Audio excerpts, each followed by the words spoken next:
Hello，又嚟到新一集介紹我哋 iFinch 裏邊嘅功能啦噃。之前咧有8集啦，講過當中嘅一啲分析功能啦，仲有財務策劃計算嘅功能。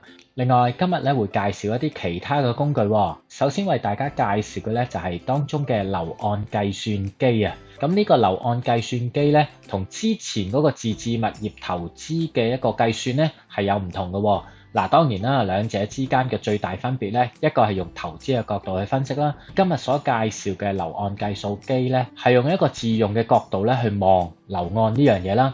而家我哋就入去睇睇究竟係點樣運作嘅先。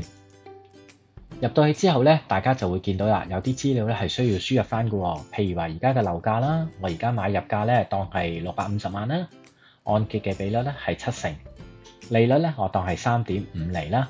又或者咧，大家可以用翻個市場利率啦，只需要喺呢個方格裏邊咧撳一個剔號，就會用翻一個市場嘅利率噶啦。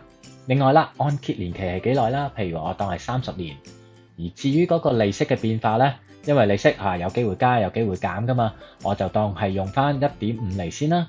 當我輸入晒呢個部分嘅資料嘅時候，我就會見到，如果而家嘅利率係3.25厘，我每個月就需要還19,800蚊。咁我借455萬嘅時候，咁我 total 全期咧，我其實係還咗710萬嘅。咁如果當個利率咧係減1.5厘，即係1.75厘嘅時候，我嘅還款額咧就由19,000幾蚊啦，變咗就16,000鬆啲蚊。但係如果相反，3.25厘嘅利息，如果係加1.5厘，即係4.75厘嘅時候，就會係由19,800蚊去到23,000幾蚊啦。跟住落低啲，我哋睇下個負擔能力先。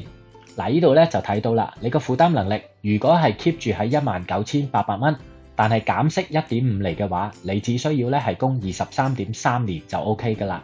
但相反，如果加息係加1.5厘，去到4.75厘嘅話，你 keep 住19,800蚊嘅供款能力，你就需要供呢層樓咧供47.6年嘅。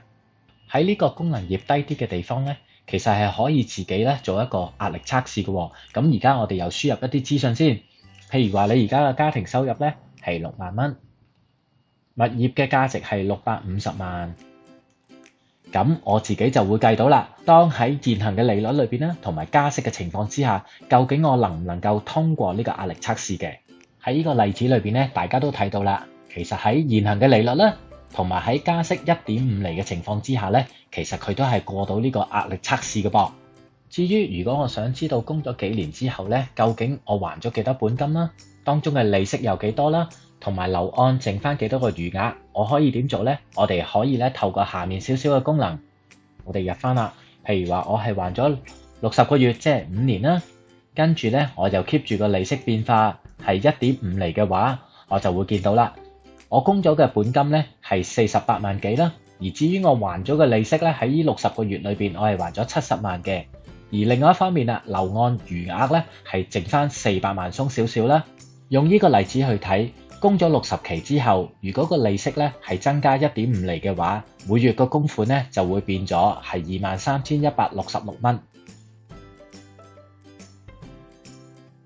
大家咧係可以好似其他嘅功能頁一樣，可以隨意選取英文、簡體或者轉翻做繁體。你亦都可以喺呢個功能頁嘅副頁裏邊睇翻咧嚟緊30年裏邊每一個月還款額裏邊包括嘅本金、利息同埋餘額嘅。你只需要喺呢個副頁嘅版面裏面撳呢個掣，咁你就可以睇翻每一期究竟係還咗幾多本金、利息同埋餘額係幾多嘅。唔單止咁，你亦都可以翻去呢個功能頁裏邊嘅主頁，你就會可以選擇儲存個檔案啦，可以印出嚟啦，亦都可以。如果你係想清除咗個記憶，你撳呢個交叉嘅 icon， 佢亦都可以清除咗記憶，等你可以輸入另外一個個案去做分析嘅噃。咁今日咧嚟到呢度啦，多謝晒大家，拜拜。